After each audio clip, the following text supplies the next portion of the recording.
अंकुश जायसवाल भी हमारे साथ जुड़ गए। अंकुश, आप कहां से लाइव जुड़े हैं हमारे साथ? इस वक्त क्या अपडेट और क्या लग रहा है आम लोगों ने ये वोट जो है वो कौन से मुद्दों को ध्यान में रखकर दिया है? क्योंकि आप लगातार जो वोटिंग सेंटर्स थे वहां से भी आम लोगों की जो पड़ताल थी वो कर रहे थे, उनसे बातचीत कर रहे थे, तो क्या लग रहा है कौन से मुद्दे हावी रहे? दिव्या, सबसे पहले आपको तस्वीर सीधे प्रदेश कार्यालय से दिखाना चाहेंगे। यहाँ पे देखिए जश्न का माहौल है, क्योंकि बहुत बड़ी जीत यहाँ पे जो है बीजेपी 29 महानगर पालिका में दर्ज करने जा रही है। तो प्रदेश कार्यालय में उत्साह का माहौल है। यहाँ पे देखिए पूरे प्रदेश कार्यालय को बीजेपी की फूलों से सजाया जा रहा है और इंतजार किया जा रहा है मुख्यमंत्री का। करीब 4 बजे के आसपास जो है प्रदेश के जो बीजेपी प्रदेश के अध्यक्ष रविंद्र चौहान और उसके साथ साथ प्रदेश के जो मुख्यमंत्री है वो यहाँ पर बीजेपी कार्यालय में पहुंचेंगे और उनके भव्य स्वागत की हमें तैयारी की गई है। देखिए कार्यालय को पूरी तरीके से फूलों से सजाया जा रहा है, क्योंकि बहुत बड़ी जीत न सिर्फ बीएमसी में बल्कि 29 शहरों में महानगर पालिका थी और उसमें करीब 25 से 26 महानगर पालिका में बीजेपी ने काफी अच्छा परफॉर्म किया है। अभी जो चुनावी रुझान है वो आ रहे हैं और उसके नतीजों के आधार पर जो है पार्टी में काफी उत्साह बना हुआ है। लोगों से भी यहाँ पे बात करेंगे जो उनके कार्यकर्ता है। काफी क्या कहेंगे, कितना उत्साही क्या आप लोग सीएम के स्वागत के लिए? हमारे देवेंद्र जी आने वाले हैं और जो महाराष्ट्र को नेतृत्व करते हैं, आज उन्हीं के नेतृत्व में और मोदी जी के नेतृत्व में आज हम इस जीत को दर्ज किए, महाजीत को दर्ज किए हैं। इसलिए आप सभी को बहुत बहुत बधाई, मोदी जी को, फडणवीस साहब को बहुत बहुत बधाई और तमाम कार्यकर्ताओं को बहुत बहुत बधाई। सपना पूरा होने जा रहा है। बीजेपी का मेयर जो है वो बनना बहुत पहले 2017 में भी प्रयास करने की कोशिश की थी, लेकिन 2000 में चुप गए थे। 2026 के इलेक्शन में जो बात कही जा रही थी बीजेपी द्वारा कि उन्हीं का मेयर बनेगा, तो सपना पूरा हो रहा है बीजेपी का? देखिए, ये सपना तो बहुत पहले पूरा होना था, लेकिन कोई बात नहीं, हमने उद्धव ठाकरे को भी चांस दिया कि थोड़ा सुधर जाओ।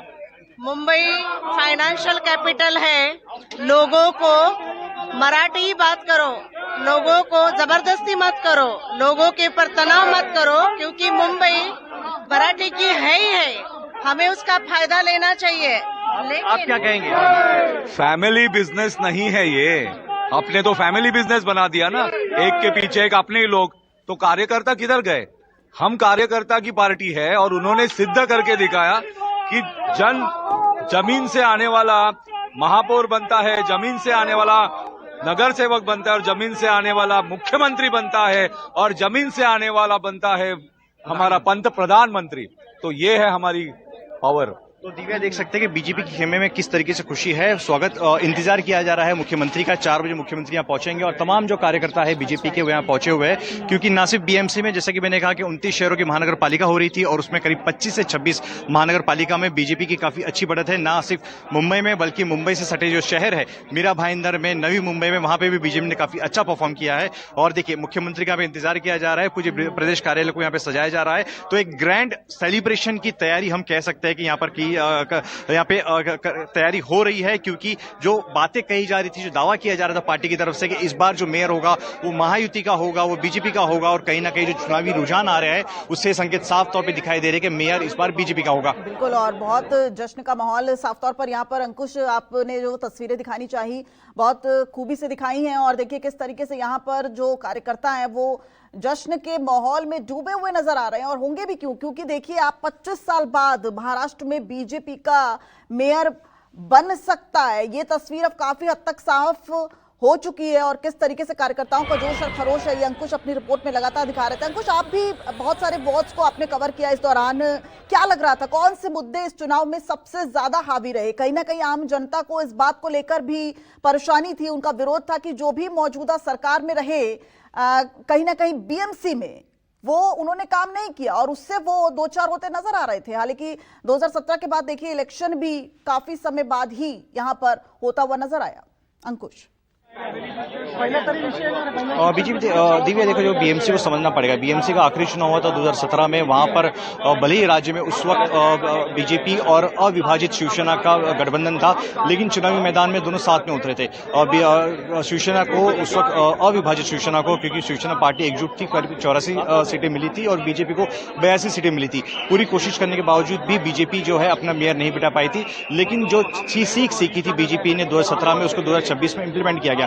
पूरी तरीके से वोटों को समीकरण को समझा गया। एक तरफ ठाकरे भाइयों ने गठबंधन किया तो पूरी तरीके से जो मराठी अस्मिता पर उनके द्वारा चुनाव लड़ा गया, तो मराठी वोट बैंक एकजुट जरूर है, लेकिन इस दौरान जो बाकी दूसरे जो वोट बैंक थे, जो गैर मराठी वोट बैंक थे, चाहे उत्तर भारतीय की बात करें, बड़ी तादाद में मुंबई में गुजरात के लोग और राजस्थानी समाज के लोग रहते हैं, उनका जो वोट बैंक है वो पूरी तरीके से वो बीजेपी के झुकाव में गया। और कई सीटें ऐसी है मुंबई में जहां पर ये वोट बैंक काफी निर्णायक भूमिका में था, तो स्ट्रेटेजी पूरी तरीके से बीजेपी की काम आई। जहां के मराठी बहुल इलाके में ठाकरे बंधु जरूर सक्सेस हुए हैं, वहां पर मराठी अस्मिता के जो मुद्दा था वो जरूर हावी हुआ है, लेकिन जो गैर मराठी इलाके थे वहां पर बीजेपी ने काफी अच्छा परफॉर्म किया। और उम्मीद कांग्रेस गठबंधन और वंचित बहुजन आघाड़ी से भी थी, क्योंकि ठाकरे बंधु की शायद ये रणनीति थी कि हो सकता है कि जो उत्तर भारतीय वोट बैंक हो वो कांग्रेस के पास जाए, जो दलित वोट बैंक हो, क्योंकि वंचित बहुजन आघाड़ी प्रकाश आंबेडकर का चेहरा वहां पे था, गठबंधन कांग्रेस का उनके साथ था, तो वहां पे जाए। लेकिन कांग्रेस और वंचित बहुजन आघाड़ी का जो